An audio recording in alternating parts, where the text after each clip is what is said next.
সরকার গঠনের জন্য magic figure 36 অর্থাৎ 36-এর থেকে আরো 6টা বেশি আসনে এই মুহূর্তে এগিয়ে রয়েছে বিজেপি, 28টি আসনে এগিয়ে রয়েছে আম আদমি পার্টি, কংগ্রেস শূন্য, অন্যান্যরা শূন্য। দিল্লি জুড়ে বিভিন্ন জায়গায় এই মুহূর্তে গেরুয়া ঝড় এবং উৎসবের পরিবেশ। ফলে বুঝতে পারছেন যে 27 বছর পর প্রত্যাবর্তনের রাস্তা ক্রমশ মসৃণ হচ্ছে বিজেপির জন্য। 42টি আসনে তারা এগিয়ে রয়েছে, 28টি আসনে এগিয়ে রয়েছে আম আদমি পার্টি। এর পরপর দুটো লোকসভা নির্বাচন, 7টার মধ্যে 7টাই বিজেপি জিতেছিল, কিন্তু বিধানসভা নির্বাচনে বারবার আম আদমির কাছে পর্যুদস্ত হতে হয়েছে বিজেপিকে। কিন্তু এবার সম্পূর্ণ পালাবদল। 27 বছর পর সরকার গঠন করতে চলেছে বিজেপি, ছবিটা ধীরে ধীরে স্পষ্ট হচ্ছে। যতটা নম্বর বিজেপির ততটাই আমরা দেখছি যে বিজেপির যে দিল্লি প্রদেশ অফিস রয়েছে দীনদয়াল উপাধ্যায় মার্গে, সেখানে আমরা দেখছি তারা সেলিব্রেট করছেন এবং যে আভাস পাওয়া গেছিল এক্সিট পোলগুলোতে সেটারই আমরা দেখছি প্রতিফলন হচ্ছে অমৃতা। কেন কি 40 পার এখন রয়েছে বিজেপি এবং সব এক্সিট পোলগুলো এই ধরনের নম্বর দিচ্ছিল আম আদমি পার্টি যে কম করবে সেটারও একটা সম্ভাবনা ছিল। সেটাই আমরা এই মুহূর্তে দেখতে পাচ্ছি যে রিজাল্ট এখন অব্দি রিজাল্টস এবং ট্রেন্ডসগুলো এসছে সেটাতে স্পষ্ট হচ্ছে কি এবার 27 বছর পর দিল্লিতে মুখ্যমন্ত্রী হতে চলেছে বিজেপির এবং 27 বছরের বনবাসের পর তারা মুখ্যমন্ত্রী দেবেন কাউকে।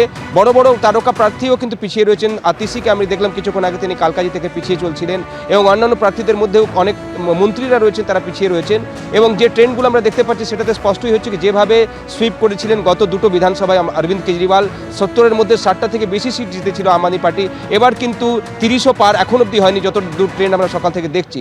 40 পার হয়ে গেছে বিজেপির, অর্থাৎ 36-এর যে ম্যাজিক নম্বর, এটা যদি সাস্টেন করে সেক্ষেত্রে বিজেপির সরকার করতে খুব একটা অসুবিধা হবে না। অলরেডি বিজেপি শিবিরে ডিসকাশন স্টার্ট হয়ে গেছে কি মুখ্যমন্ত্রী কে হবেন, কেন কি কাকে মুখ্যমন্ত্রী করবে বিজেপি সেটা বড় প্রশ্ন। তারা নরেন্দ্র মোদীর মুখকে সামনে রেখে নির্বাচনে গেছিল। নরেন্দ্র মোদী বলেছিলেন প্রথম ক্যাম্পেইন যদি তিনি করেছিলেন কি দিল্লি থেকে আপদাকে সরাতে হবে, অর্থাৎ আপ এবং দা দুটো ওয়ার্ডকে মিলিয়ে তিনি একটা বানিয়েছিলেন একটা তুক এবং বলেছিলেন এই সরকারকে সরাতে হবে যদি দিল্লির উন্নয়ন করতে হয়। দিল্লিতেও ডবল ইঞ্জিন সরকার আনতে হবে এই দাবি করা হয়েছিল বিজেপির তরফ থেকে।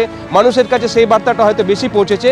দিল্লিতেও ডবল ইঞ্জিন সরকার খুব সম্ভবত হতে চলেছে যদি এই ট্রেন্ডগুলো কন্টিনিউ করে। আর 1 ঘন্টার মধ্যে স্পষ্ট হয়ে যাবে অমৃতা কি কতটা আসন পাচ্ছে বিজেপি। এখন অবধি আমরা দেখতে পাচ্ছি তারা 40+ রয়েছে, 36-এর ম্যাজিক নম্বর রয়েছে।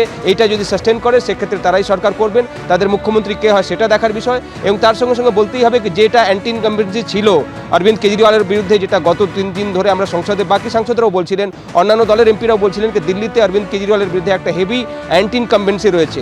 আসাদুদ্দিন ওয়াইসি গতকাল বলছিলেন, যিনি 2টো সিটে এবার প্রার্থী দিয়েছেন, তিনি বলছিলেন যে তার হয়তো প্রার্থীরা জিতবেন না, কিন্তু তারা ক্যাম্পেইনে গিয়ে এটা দেখেছেন কি আম আদমি পার্টির সরকারের বিরুদ্ধে মানুষের কিন্তু ক্ষোভ রয়েছে, রাগ রয়েছে এবং সেটা কতটা প্রতিফলন হয় ইভিএমে সেটা দেখার বিষয়। এবং সেটাই আমরা এই মুহূর্তে দেখতে পাচ্ছি, যেটা এক্সিট পোলে এসেছিল কি আম আদমি পার্টির সরকার হচ্ছে না, এখন অবধি যে ট্রেন্ড এসে সেটা তো স্পষ্ট বার্তা আমরা পাচ্ছি কি বিজেপি সরকার করতে চলেছে।